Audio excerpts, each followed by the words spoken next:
بسم اللہ الرحمن الرحیم رب اشرح لی صدری ویسر لی امری واحلل عقدۃ من لسانی یفقہوا قولی۔ نبی صلی اللہ علیہ وسلم کا طریقہ یہ تھا کہ جب بھی نیا چاند طلوع ہوتا، نیا مہینہ شروع ہوتا تو آپ دعا کیا کرتے تھے۔ کس کس کو دعا آتی ہے؟ الحمدللہ۔ جس کو نہیں آتی وہ بھی سیکھ لے، کیونکہ دعا ہر حال میں فائدہ دیتی ہے۔ اللہم اہلہ علینا بالامن والایمان والسلامت والاسلام ربی و ربک اللہ۔ اے اللہ تو اس چاند کو ہم پر امن، ایمان، سلامتی اور اسلام والا بنا دے۔ یعنی اس مہینے میں جو ہم داخل ہو رہے ہیں تو اس نئے چاند کے طلوع کے ساتھ یا نئے مہینے کے آغاز پر یا نئے سال کے آغاز پر ہمیں کیا کچھ نصیب ہو؟ امن، پیس، ایمان، سلامتی، اسلام۔ اور پھر ساتھ ہی فرمائے کہ ربی و ربک اللہ، اے چاند میرا اور تیرا رب اللہ ہے۔ کیونکہ بہت سے لوگ چاند کو بھی خدا مانتے ہیں، لیکن اسلام نے کیا بتایا کہ خدا ایک ہے، رب ایک ہے، اللہ ایک ہے، معبود ایک ہے، اور باقی سارے اس کے عابد۔ آپ صلی اللہ علیہ وسلم یہ بھی فرمایا کرتے تھے ہلال رشد و خیر، ہلال رشد و خیر۔ رشد یعنی ہدایت اور خیر یعنی بھلائی، یعنی ہدایت اور بھلائی والا چاند ہوئی ہے۔ تو ہم بھی اس مہینے کے آغاز پر اپنے لیے یہی دعا مانگتے ہیں، اور نئے سال کے آغاز پر بھی یہی دعا مانگتے ہیں کہ یا رب تو ہمیں اس سال میں امن، ایمان، سلامتی، اسلام، رشد، خیر نصیب فرما۔ ہم اپنے لیے بھی یہی مانگتے ہیں اور باقی سب کے لیے بھی۔ لہٰذا اس موقع پر اگر ہم اس مسنون دعا کے ساتھ اپنی بات کا آغاز کریں، یا جب بھی کوئی نیا مہینہ شروع ہو یا نیا سال شروع ہو تو اس میں دوسروں کو بھی اس دعا کی یاد دہانی کرا دیں، تو نہ یہ بدعت ہے اور نہ ہی یہ غیر مسنون عمل، بلکہ سراسر مسنون عمل ہے کہ ہم اپنے کاموں کا آغاز اللہ کے نام اور دعا مانگتے ہوئے کریں۔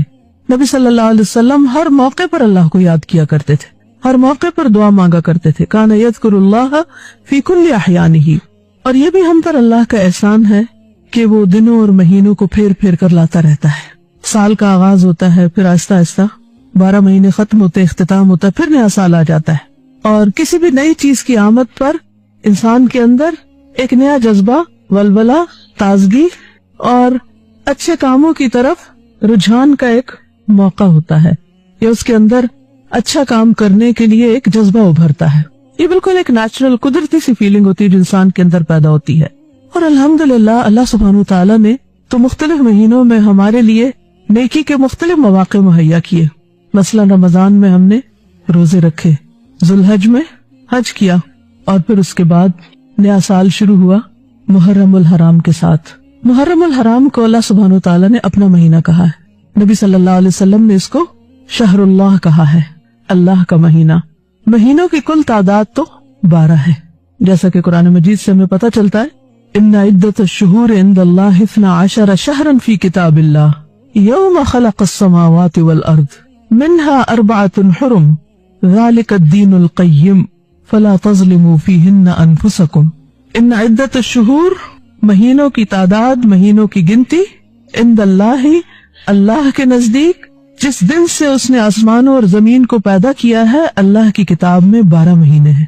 اسی لیے آپ دیکھیں کہ چاہے اسلامی کیلنڈر ہو، ہجری کیلنڈر ہو، یا وہ رومی کیلنڈر ہو، یا عیسوی کیلنڈر ہو، بکرمی ہو، کوئی بھی ہو، سب میں مہینوں کی تعداد 12 ہی ملتی ہے۔ اور یہ کس نے بنائی؟ اللہ سبحانہ وتعالی نے۔ کب سے؟ جب سے اس نے آسمان و زمین کو پیدا کیا۔ اور ان میں سے 4 مہینوں کو اس نے حرمت والا بنایا، جن میں سے ایک رجب اور 3 مسلسل، ذوالقعدہ، ذوالحجہ اور محرم۔ منہا 4 حرم۔ اور یہ 4 مہینے جنہیں حرمت والے قرار دیا، ان کے پیچھے بھی ایک خاص غرض ہے، اور ان میں سے خصوصی طور پر محرم کو محرم اور پھر ساتھ الحرام کہا گیا، یعنی بہت ہی حرمت والا۔ محرم کس کو کہتے ہیں؟ محرم کا لفظی معنی ہوتا ہے ممنوع، حرام کیا گیا، مقدس، عظمت والا، لائق احترام۔ دوسرے لفظوں میں یہ ایک ایسا مہینہ ہے جس میں ہر ایسے کام سے جو فتنہ و فساد اور امن عامہ کی خرابی کا باعث ہو، اس سے بالخصوص منع کیا گیا ہے۔ اور اس میں آپس میں لڑائی جھگڑا کرنا، ظلم و زیادتی کرنا، نافرمانی کے کام کر کے اپنی جانوں پہ ظلم کرنا، ان سے منع کیا گیا ہے۔ فَلَا تَظْلِمُوا فِيهِنَّ أَنفُسَكُمْ۔ ویسے تو انسان کو کبھی بھی اپنے آپ کو ہلاکت میں نہیں ڈالنا چاہیے، اپنے اوپر ظلم نہیں کرنا چاہیے، دوسرے انسانوں پر ظلم نہیں کرنا چاہیے، لیکن ان مہینوں میں خصوصی طور پر اس کی پریکٹس کروائی گئی، اس کی تربیت کی گئی۔ آپ دیکھیے کہ سال کا اختتام بھی کس پر ہوتا ہے؟ حرمت والے مہینے پر، اور آغاز بھی حرمت والے مہینے سے، یعنی سال کے دونوں کناروں پر حرمت والے مہینے ہیں۔ حضرت حسن بصری کہتے ہیں ان اللہ افتتح السنۃ بشہر حرام واختتمها بشہر حرام فلیس شہر فی السنۃ بعد شہر رمضان اعظم عند اللہ من شدت تحریمہ۔ اللہ سبحانہ وتعالی نے سال کا آغاز بھی حرمت والے مہینے سے کیا اور اختتام بھی حرمت والے مہینے سے کیا، پس سال بھر میں رمضان کے بعد اللہ کے ہاں شدت حرمت کے حوالے سے ماہ محرم سے بڑھ کر اور کوئی مہینہ نہیں۔ اس کا قول ہے یہ حسن بصری کا۔ کیا کہتے ہیں کہ رمضان کے بعد سب سے زیادہ حرمت یا شدت حرمت کس مہینے کی ہے؟ محرم کی، اسی لیے اس کو کیا کہا گیا؟ محرم الحرام۔ حج کے مہینے میں لوگ جب حج پہ جاتے ہیں تو کیا کرتے ہیں؟ احرام پہنتے ہیں، اور حالت احرام میں کیا کچھ منع ہوتا ہے؟ الحج اشہر معلومات فمن فرض فیہن الحج، یعنی احرام پہن کے فلا رفث ولا فسوق ولا جدال فی الحج۔ فسوق، جدال سختی سے منع۔ جس معاشرے کے اندر جن لوگوں کے درمیان دو چیزیں ختم ہو جائیں، کیا؟ گناہ اور جدال، آپس کا لڑائی جھگڑا، تو وہ معاشرہ کیسا معاشرہ ہوگا؟ اگر کسی گھر کے اندر سے یہ دو چیزیں نکل جائیں، کون سی؟ گناہ کے کام اور لڑائی جھگڑا، تو وہ گھر کیسا گھر بن جائے گا؟ امن والا۔ اسی طرح کسی شہر سے، کسی ملک سے جب یہ دو چیزیں نکل جاتی ہیں تو وہاں پر امن و امان ہو جاتا ہے۔ حج پر بھی اسی کی پریکٹس کروائی گئی۔ پھر حج سے واپس آؤ تو پھر بھی اپنی اس کیفیت کو برقرار رکھو، اس حرمت کا خیال رکھو۔ حرمت پامال ہوتی ہیں دو طرح سے، ایک اللہ کی نافرمانی کر کے اور دوسرے بندوں پر زیادتی کر کے، لڑائی جھگڑا اور فتنہ فساد کریٹ کر کے۔ بہت حیرت ہوتی ہے جب لوگ خوشی خوشی حج پہ جاتے ہیں اور لاکھوں کے مجمع میں بڑے امن و امان کے ساتھ سارے کام کر رہے ہوتے ہیں، جب واپس آتے ہیں تو کوئی حج کا سفر نامہ لکھتا ہے، کوئی اس کی روداد بڑے خوبصورت انداز سے سناتا ہے، بڑے والہانہ انداز سے، کئی دن تک مجلسیں جمتی رہتی ہیں، رشتہ دار دوست احباب آتے ہیں، مبارکیں دیتے ہیں، کھانوں کی دعوتیں ہوتی ہیں، اور حاجیوں کے گرد ایک ہجوم ہوتا ہے لوگوں کا حج کا تذکرہ سننے کے لیے، اور لوگ بھی بہت شوق کے ساتھ حرم مکی اور حرم مدنی کے قصے سناتے ہیں، ہوتا نا ایسے۔ لیکن وہی لوگ اپنے گھروں میں ایک دوسرے کی عزت اور احترام نہیں کرتے، اپنے ملک میں ایک دوسرے کا ادب احترام عزت نہیں کرتے، چھوٹی چھوٹی بات پر دوسروں کے گلے پڑنے کو تیار ہوتے ہیں۔ حالانکہ حدیث میں آتا ہے المؤمن اکرم حرمتا من الکعبہ، مومن کی حرمت کعبہ سے زیادہ ہے۔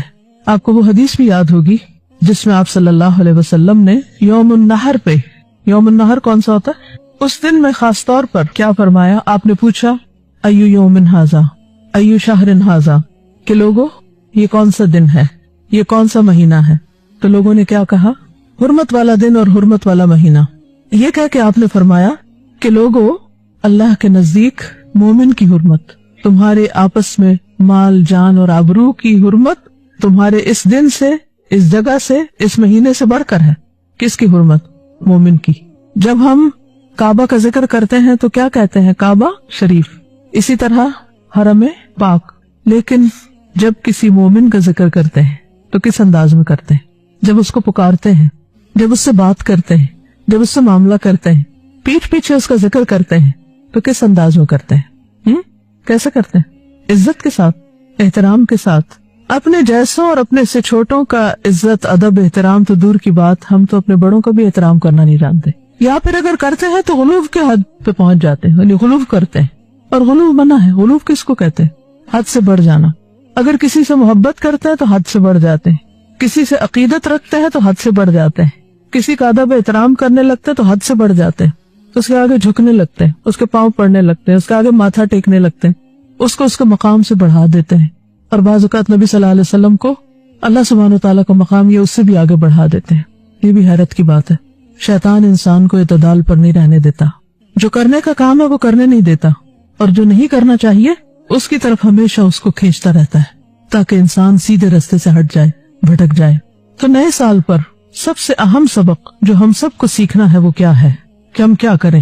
فَلَا تَظْلِمُوا فِيهِنَّ أَنفُسَكُمْ، گناہوں سے بچیں، اپنی جان پر ظلم نہ کریں گناہ کر کے، اور اسی طرح کس سے بچیں؟ دوسروں کی بے حرمتی سے، دوسروں کو بے آبرو کرنے سے، یعنی کوئی ایسا کام نہ کریں کہ جو اللہ کی ناراضگی کا سبب بنے، یا بندوں کے دل توڑنے کا سبب بنے، یا بندوں کو ناراض کرنے کا سبب بنے، رشتوں کو توڑنے کا سبب بنے۔ اللہ کی نافرمانی کے کاموں میں عام طور پر کیا کام ہوتے ہیں؟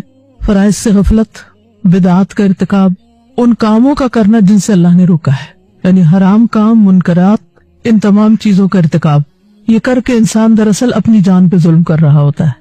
اسی طرح دوسروں کے ساتھ ظلم اور زیادتی، کسی کی غیبت، کسی کو تانا دینا، کسی کا مذاق اڑانا، کسی کو اپنے سے حقیر سمجھنا اور حقیر سمجھ کر اس سے معاملہ کرنا، اور اپنے آپ کو بڑی چیز سمجھنا کسی بھی اعتبار سے کہ میں بڑا عقل مند ہوں، بڑا صاحب علم ہوں، بہت سمجھدار ہوں، یعنی کسی بھی طرح خود کو فضیلت دے کر دوسرے کو اپنے سامنے حقیر کرنا، یہ تمام چیزیں دراصل خود اپنی جان پر ظلم کے برابر ہیں۔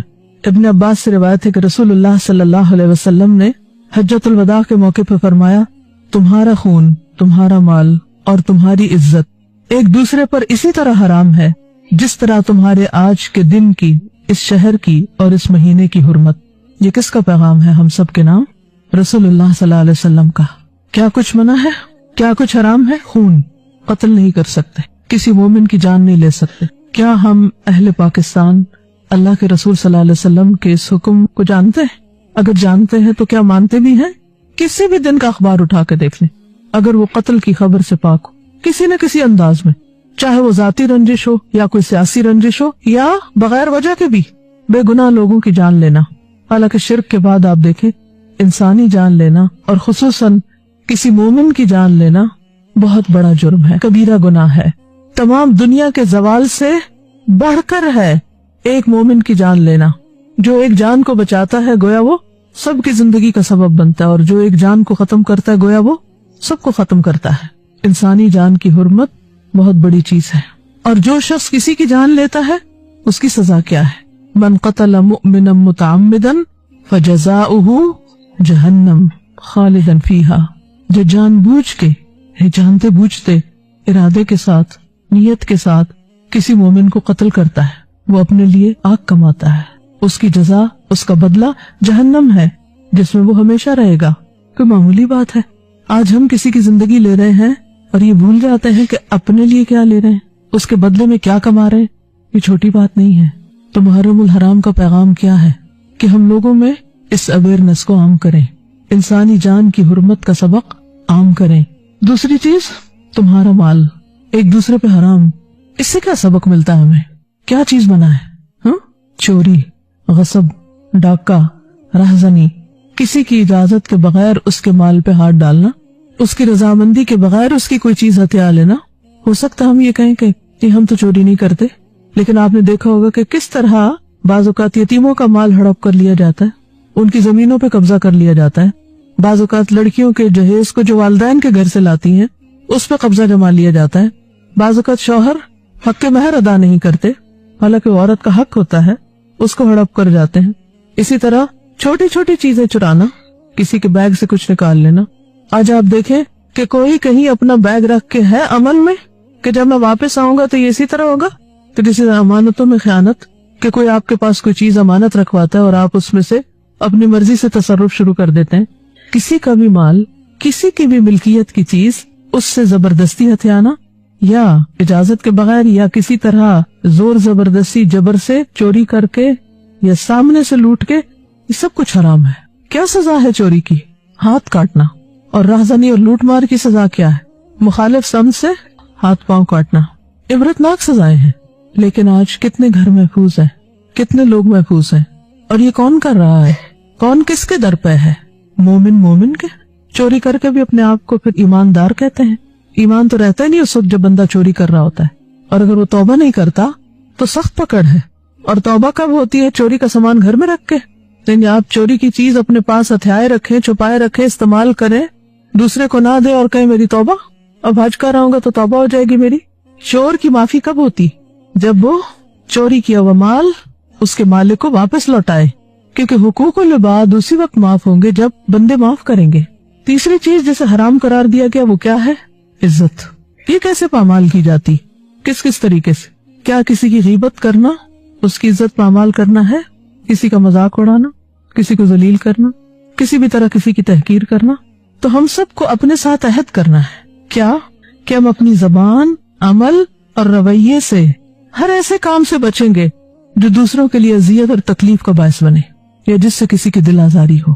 ہمیں کسی کی دل آزاری نہیں کرنی. ہمیں کی بجائے بھی اگر آپ مجھے کہیں نا کہ مجھے کسی کی دل آزاری نہیں کرنی، کہیں بڑا بڑا لکھ کے سامنے لگا لیں، کیونکہ ہم ہر تھوڑی دیر کے بعد بھولے ہوئے ہوتے ہیں یہ سبق. تو ہر نئے سال میں ایک نئی عادت اختیار کرنی چاہیے نا، ایک غلط عادت تو چھوڑنی چاہیے اور اپنا محاسبہ خود کرنا چاہیے. پھر اسی طرح دیکھیے کہ عام لوگ تو عام لوگ، کیا ہم میں سے کسی کو یہ زیب دیتا ہے کہ وہ صحابہ کرام کے خلاف کوئی بات کرے؟ ہماری عزت بڑی ہے یا ان کی عزت؟ نبی صلی اللہ علیہ وسلم نے صحابہ کے بارے میں کیا فرمایا تھا؟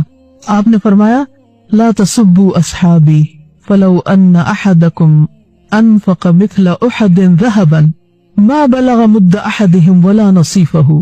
میرے صحابہ کو گالیاں مت دینا، ان کو برا بلا نہ کہنا. تم میں سے خواہ کوئی احد پہاڑ برابر بھی سونا خرچ کرے، کر سکتے ہو؟ ہے ہی نہیں، کچھ کریں گے کیا؟ تو بھی وہ ان کے ایک مد یا آدھے مد کے برابر بھی نہیں پہنچ سکتا. انہوں نے اللہ کے راستے میں اللہ کی خاطر جو قربانیاں کی ہیں اور جس طرح مشکل وقت میں نبی صلی اللہ علیہ وسلم کا ساتھ دیا ہے، ان کی قربانیوں کا اجر اور صلہ اللہ کے ہاں اتنا بڑا ہے کہ تم میں سے اگر کوئی عہد برابر بھی سونا خرچ کرے تو ان کے ایک سیر یا آدھ سیر کے برابر بھی نہیں پہنچ سکتے. ان کے کام پہاڑوں برابر، ان کے اجر پہاڑوں برابر. ہم کیا ہیں؟ ادھر کچھ کرتے ہیں ادھر ضائع کر کے رکھ دیتے ہیں، اور پھر ایسی ایسی باتیں صحابہ کے بارے میں کرتے ہیں اور بعضوں کا صرف سنی سنائی دیکھتے دیکھتے، اور پھر بھی ہم سمجھتے ہیں کہ ہم صاحب ایمان ہیں. کون تھے صحابہ؟ قرآن کیا بتاتا ہے ان کے بارے میں؟ کون تھے صحابہ؟ وہ جو نیکیوں میں سبقت کرنے والے تھے. والسابقون الاولون، وہ جنہوں نے سبقت کی، پہلے ایمان لے آئے. من المہاجرین والانصار، کچھ نے ہجرت کی اور کچھ انصار تھے. والذین اتبعوہم باحسان، اور وہ لوگ بھی جنہوں نے ان کی پیروی کی احسان کے درجے میں، یعنی تابعین بھی، صرف صحابہ نہیں، تابعین بھی. ان کا مقام، ان کا درجہ، ان کی قربانیاں، اس کے صلے میں اللہ ان سے راضی ہو گیا اور وہ اللہ سے راضی ہیں. اور یہ عظیم الشان کامیابی ہے. ان کے لیے تو اللہ نے جنتیں تیار کی، وہ ہمیشہ کی نعمتوں میں ہیں، بلند درجے پائے ہوئے ہیں، اور ہم یہاں بیٹھ کر ان کے خلاف باتیں کر رہے ہیں. کیسے مسلمان ہیں ہم؟ ہمیں کوئی حق نہیں پہنچتا. اور پھر سب سے بڑی بات یہ کہ ان کے درمیان اگر اختلافات ہوئے بھی یا ان سے انسان ہونے کے ناطے کوئی کوتاہی ہوئے بھی تو مجھے اور آپ کو حق نہیں پہنچتا کہ ہم ان کا محاسبہ کرنے بیٹھ جائیں یا ان کے بارے میں ہم کوئی رائے دیں. یہ نہ ہو کہ وہ تو اعلیٰ جنتوں میں پہنچے ہوئے اپنے اعمال کی وجہ سے، اللہ کی رحمتوں کی وجہ سے، اور ہم ایسی باتوں پر بحث مباحثے کریں کہ جس کی وجہ سے اللہ تعالیٰ کی ناراضگی ہو اور انسان اللہ کی رحمت سے دور ہو جائے. تو یہ کوئی عقل مندی کی بات تو نہیں. اور یاد رکھیے اس میں صرف صحابہ نہیں، تابعین کی بات بھی ہے، کیونکہ بعض لوگ صحابہ کے بعد تابعین کے اوپر بھی بہت حملہ آور ہوتے ہیں. تو اس لیے جب کبھی گزرے ہوئے لوگوں کی بات ہو تو ہمارا فرض کیا ہے، ہم کیا کریں، کیا کہیں؟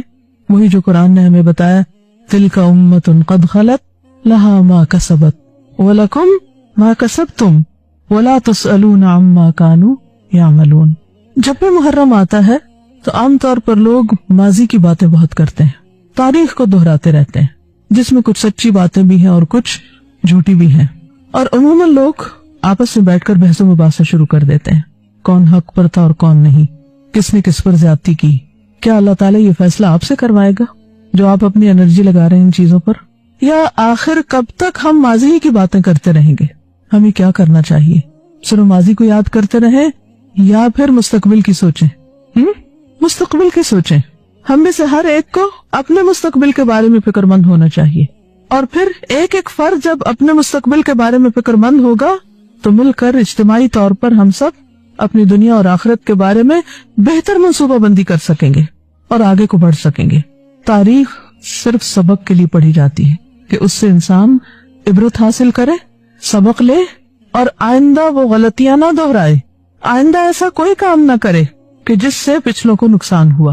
لیکن افسوس یہ کہ ہم نہ سبق لیتے ہیں اور پھر انہی چیزوں کو ریپیٹ کیے چلے جا رہے ہیں اگر صحابہ کے درمیان اختلاف ہوئے یا تابعین کے درمیان اختلاف ہوئے تو ہمارے لیے سبق کیا ہے کہ ہم ان چیزوں سے بچیں، یا یہ سبق ہے کہ ہم ان کے بارے میں فیصلہ کرنے بیٹھ جائیں اور آپس میں جھگڑیں اور ایک دوسرے کے قتل و غارت شروع کر دیں اور ایک دوسرے کو برداشت نہ کریں؟ نبی صلی اللہ علیہ وسلم نے فرمایا ہر مسلمان دوسرے مسلمان پہ حرام کیا گیا ہے، ہر مسلمان دوسرے مسلمان پر حرام ہے۔ کیا مطلب؟ اس کی جان، مال، آبرو، وہ ایک دوسرے کے بھائی اور مددگار ہیں۔ ہم سب کو نیکی کے کاموں میں ایک دوسرے کے ساتھ تعاون کرنا ہے، تو کرنے کا کام تو یہ ہے۔ دوسروں کے ساتھ کیسا معاملہ کہ اگر وہ اچھا کر رہے ہیں تو ان کی مدد کی جائے، اور اگر وہ غلط کر رہے ہوں تو ان کو غلطی سے روکا جائے، ان کے لیے خیرخواہی کے جذبات ہوں۔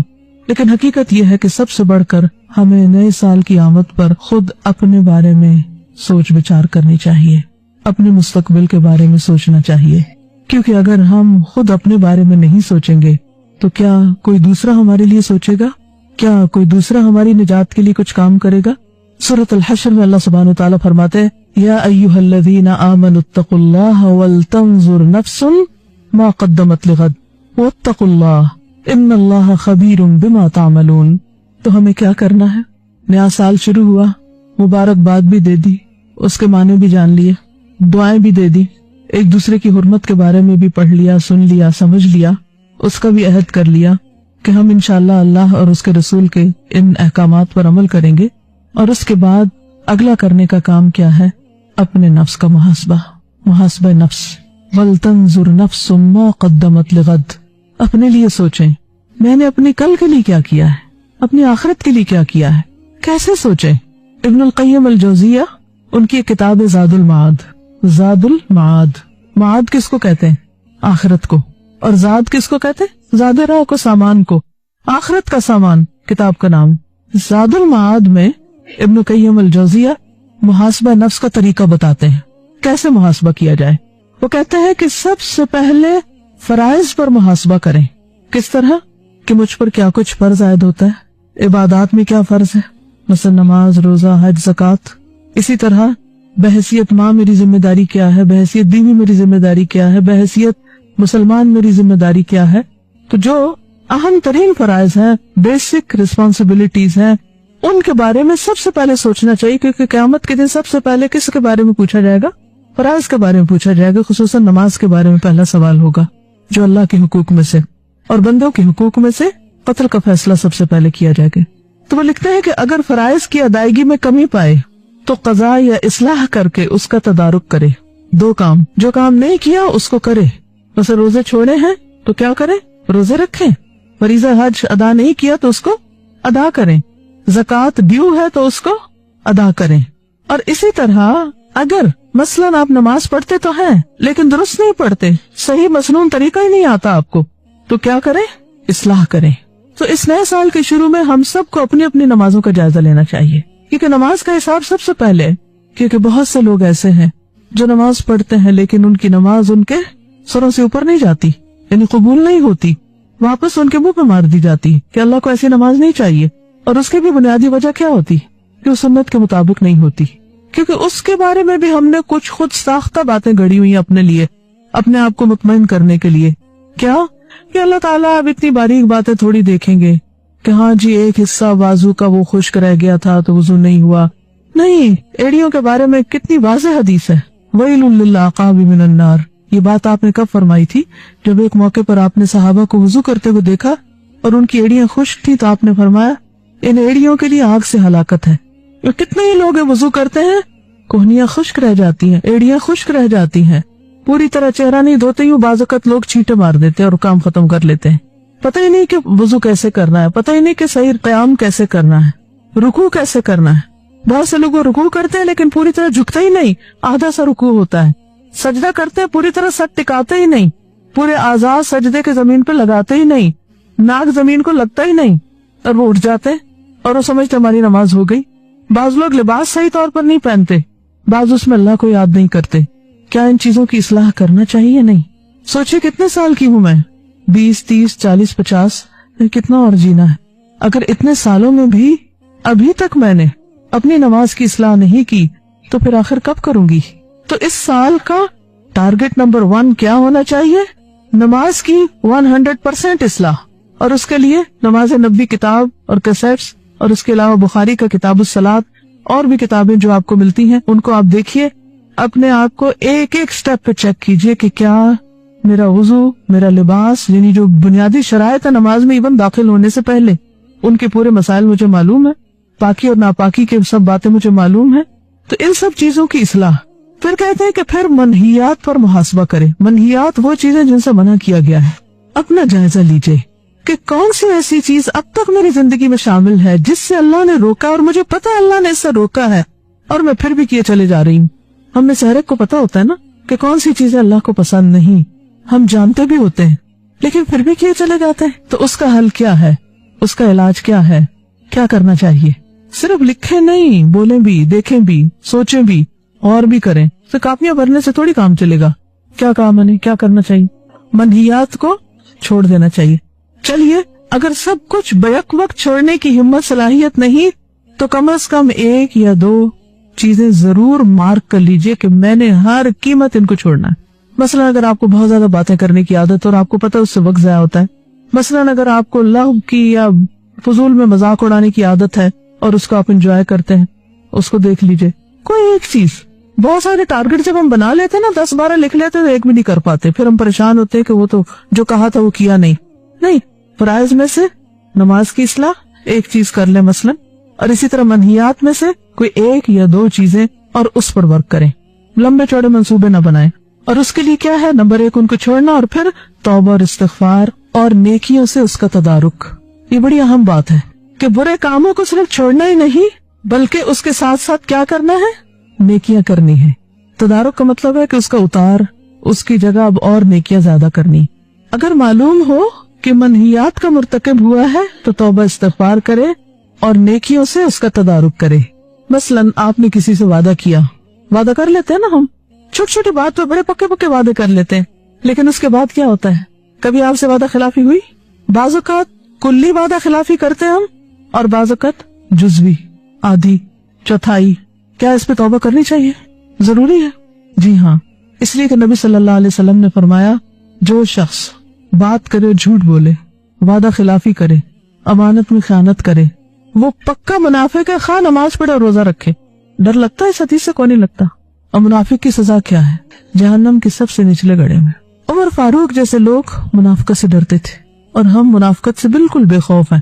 اور آپ دیکھیں کہ شاید ہی کوئی دن ہو کہ جب ہم وعدہ خلافی نہ کرتے ہوں، کبھی کلی اور کبھی جزوی. ہاں یہ کام کر دیں گے، آپ بے فکر رہیں، اور اس کے بعد کیا کرتے ہیں؟ ایسے بھولتے ہیں جیسے کوئی بات ہی نہ ہو. تو اپنے ساتھ ایک تہیہ کر لیں، اگر کہیں میں نے کوئی غلط بیانی کری، کیونکہ انسان ہے نا بھول جاتے، بعض میں آتا نہیں بات ایسے نہیں تھی، ایسے تھی. اب جس سے آپ نے کی وہ تو کہیں چلا گیا، اب دوبارہ کو موقع ہی نہیں تدارک کا، تلافی کا. تو پھر کیا کریں؟ اب توبہ استغفار کے بعد صدقہ کریں یا آپ کسی کے ساتھ بھلائی کریں، یعنی کوئی نہ کوئی ایسا کام ضرور کریں کہ جس کے ذریعے اس کا تدارک ہو جائے، اور پھر نیکیوں کے ساتھ اس کو کمپنسیٹ کریں. کہیں وعدہ خلافی ہو جائے تو کیا کریں؟ معافی مانگ لیں، یا پھر کیا کریں؟ معافی کے علاوہ یاد آئے تو پورا کر دیں، چاہے اللہ سے کیا ہو چاہے بندوں سے کیا ہو. اور اسی طرح کثرت سے کوئی نہ کوئی نیکی کا کام کرتے رہیں، کسی کے کام آئے، کسی کی مدد کریں، کسی کی خدمت کریں، کیونکہ بعض اوقات مال نہیں ہوتا اتنا کہ صدقہ کر سکے. تو اس میں کسی بھی طرح کیا کریں؟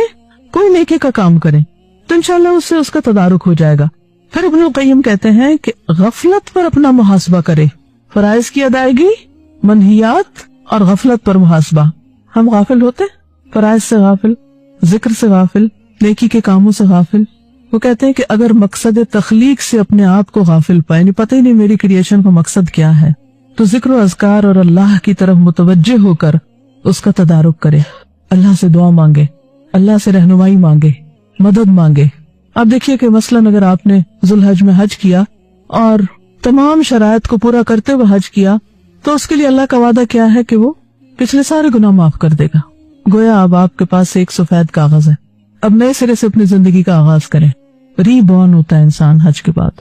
اس میں اپنا محاسبہ کرتے رہنے کی ضرورت ہے کہ اچھا اس پر لکھے.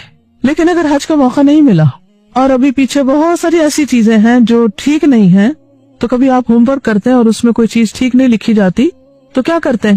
رب کرتے ہیں، مٹاتے ہیں، وائٹنر لگاتے ہیں، ریزر لگاتے ہیں اور اس کو صاف کرتے ہیں. تو توبہ اور استغفار کے ذریعے اس کو صاف کریں. لیکن یاد رکھیں کہ بہت ضروری ہے کہ انسان نیکیوں پر استقامت کے لیے اسباب اختیار کرے، اور ان اسباب میں ایک بہت اہم صحبت صالح ہے، نیک لوگوں کی صحبت. عموماً گناہوں کا ارتکاب کب ہوتا ہے، کیوں ہوتا ہے، کہاں ہوتا ہے؟ بتائیے. اپنا اپنا ہم سب جائزہ لیں. کہاں ہمارے منہ سے غلط باتیں زیادہ نکلتی ہیں؟ غلط ماحول میں، ایسے لوگوں کی کمپنی میں جو خود کیئر لیس ہے، تو انہیں دیکھ کر ہم آٹومیٹیکلی ان کے انفلوئنس میں آ جاتے ہیں، اور ہم نہ سوچتے ہوئے بھی ایسی باتیں کہہ جاتے ہیں جو ہمیں نہیں کہنی چاہیے، اور بعد میں ہم ریگریٹ کرتے ہیں کہ میں وہاں چپ کیوں نہ رہی، مجھے یہ کہنا نہیں چاہیے تھا، لیکن اب وہ ہو چکا، اب کیا کریں، ڈیٹ بن جائے، اچھا ہو چکا، اب کیا کریں. نہیں، توبہ استغفار کریں اور اس کی اصلاح کریں، اور کانشیسلی شعوری کوشش کے ساتھ کوئی اچھی بات کریں. ذکر اذکار کے علاوہ اگر کسی بندے کو آپ نے اپنی کسی بات سے دین سے بھگا دی یا کوئی ایسی غلط کی، تو کسی اور کو دعویٰ کر کے، کسی اور کو کوئی اچھی بات کر کے اس کا تدارک کریں. یعنی جس قسم کا گناہ ہوتا ہے نا، تو تدارک بھی اسی قسم کی چیز کے ساتھ کرنا چاہیے. اگر مالی غلطی ہے، گناہ ہے، تو صدقہ خیرات، اور اگر زبان کی ہے تو زبان سے ہی تدارک کریں. اور اسی طرح اگر کسی کے ساتھ اور کوئی ظلم زیادتی کی ہے تو اسی انداز سے تدارک کریں. تدارک کا کیا مطلب ہے؟ اس کی صفائی اور اس کو ریڈو کرنا. تو محرم میں کرنے کے کاموں میں اہم ترین کام کیا ہے پھر؟ سیلف انالیسس، اپنی ذات کی اصلاح، اپنا محاسبہ، اور اچھے کاموں کی پلاننگ. اور پلاننگ میں بہت ڈھیر کام نہیں لکھنے، 1-2 کلیئر کٹ ٹارگٹس جن کو آپ واقعی نبھا سکیں اور وہ کر سکیں. اس سے زیادہ کہ اللہ توفیق دے دے تو بہت ہی اچھی بات ہے، کیونکہ ہوتا تو سب کچھ اللہ کی توفیق سے ہے نا، انسان کے کرنے سے تو نہیں ہوتا. ایک اور چیز محرم کے حوالے سے آپ سب کو معلوم ہوگی، اور وہ ہم سب جانتے ہیں کہ محرم ہمیں ہجرت کی یاد دلاتا ہے، کیونکہ اسلامی سال کا آغاز کس سے ہوا تھا؟ محرم کے مہینے سے. اور یہ بھی اسلام کی ایک خاص خصوصیت ہے. عیسوی سال کس سے شروع ہوتا ہے؟ اس کی مناسبت کیا ہے؟ عیسیٰ علیہ السلام کی ولادت. اور وہ مشہور روایت ہے، وہ صحیح ہے یا نہیں ایک الگ بات ہے. لوگ کون سا دن مناتے ہیں ان کی یاد میں؟ 25 دسمبر کا کرسمس جو منائی جاتی، تو وہ بھی سال کا آخری مہینے میں ہے، یعنی سال کا آخر ہو رہا ہوتا ہے، اور اس کی مناسبت سے عیسوی سال شروع ہوتا ہے، یعنی نیا سال اس کے چند دن کے بعد شروع ہوتا ہے، نیو ایئر. اسی طرح بکرمی سن جو ہے وہ راجہ بکر ماجید کی پیدائش کی یادگار میں شروع ہوتا ہے، یعنی اس کی مناسبت سے شروع ہوتا ہے. رومی سن جو ہے وہ سکندر اعظم کی پیدائش کی مناسبت سے شروع ہوتا ہے، یہ اس کا آغاز اس کی مناسبت سے. اسی طرح یہود اپنے سال کا آغاز حضرت سلیمان علیہ السلام کی تخت نشینی کی یاد سے کرتے ہیں. تو میجورٹی جو دوسرے مذاہب یا ادیان کی فالوور ہے، وہ اپنے سالوں کا آغاز اپنے جو بڑے ہیں ان کی پیدائش یا ان کی نسبت سے کسی خاص واقعے کے ساتھ کرتے ہیں. لیکن مسلمان اپنے اسلامی سال کا آغاز بالکل ایک انوکھے واقعے کے ساتھ کرتے ہیں، اور وہ ہے واقعہ ہجرت.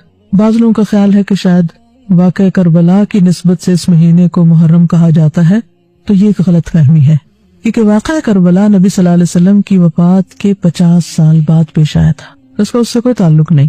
یہ اتفاق کی بات ہے کہ وہ بھی محرم میں پیش آیا، لیکن محرم کی حرمت تو اس دن سے ہے جس دن اللہ نے زمین و آسمان کو پیدا کیا تھا. نبی صلی اللہ علیہ وسلم کے زمانے میں ہجری کیلنڈر استعمال نہیں ہوتا تھا. اس کا آغاز 17 یا 18 ہجری میں حضرت عمر فاروق رضی اللہ تعالیٰ عنہ کے دور میں ہوا. اور اس کے پیچھے پورا ایک واقعہ ہے کہ کس طرح جب آپ کے پاس مختلف لوگوں کے خط آتے تھے اور ان میں تاریخ نہیں لکھی ہوتی تھی، تو پھر حضرت ابو موسیٰ اشعری نے مشورہ دیا کہ ہمیں بھی باقاعدہ کیلنڈر بنانا چاہیے. تو اس پر آپ نے صحابہ کو اکٹھا کیا اور واقع ہجرت کی مناسبت سے سال کا آغاز رکھا گیا اور محرم سے اس کو شروع کیا گیا. اب بات یہ ہے کہ ہجرت کا کیا معنی ہے، اور ہجرت کو اسلام میں اتنی زیادہ اہمیت کیوں ہے کہ اس سے نئے سال کا آغاز کیا جا رہا ہے، یعنی اس واقعے کی مناسبت سے. دین اسلام میں ہجرت کی کیا اہمیت ہے؟ جہاد کی اہمیت ہم سب کو پتا ہے، تو جہاد کے علاوہ ہجرت بھی بڑی اہم چیز ہے. ہجرت کیوں کی جاتی ہے، کب کی جاتی ہے، کہاں سے کی جاتی، کس طرف کی جاتی، کوئی بتائے گا آپ میں سے؟ اوکے، یعنی کہ انبیاء علیہ السلام میں سے بہت سے انبیاء نے ہجرت کی اور ان پر فرض کی گئی اور اللہ کے حکم سے ہوئی. نبی صلی اللہ علیہ وسلم نے بھی مکہ سے مدینہ کی طرف ہجرت کی. لیکن ہجرت کیوں کی جاتی؟ اللہ نے ہمیں اپنی عبادت کے لیے پیدا کیا ہے اور وہ ہمیں ہر حال میں کرنی ہے، اس کے لیے کوئی ایکسکیوز نہیں ہے. اگر کسی ایک ماحول میں وہ عبادت نہیں ہو سکتی تو ہم پر کیا لازم ہے کہ ہم کیا کریں؟ وہاں سے ہجرت کر لیں.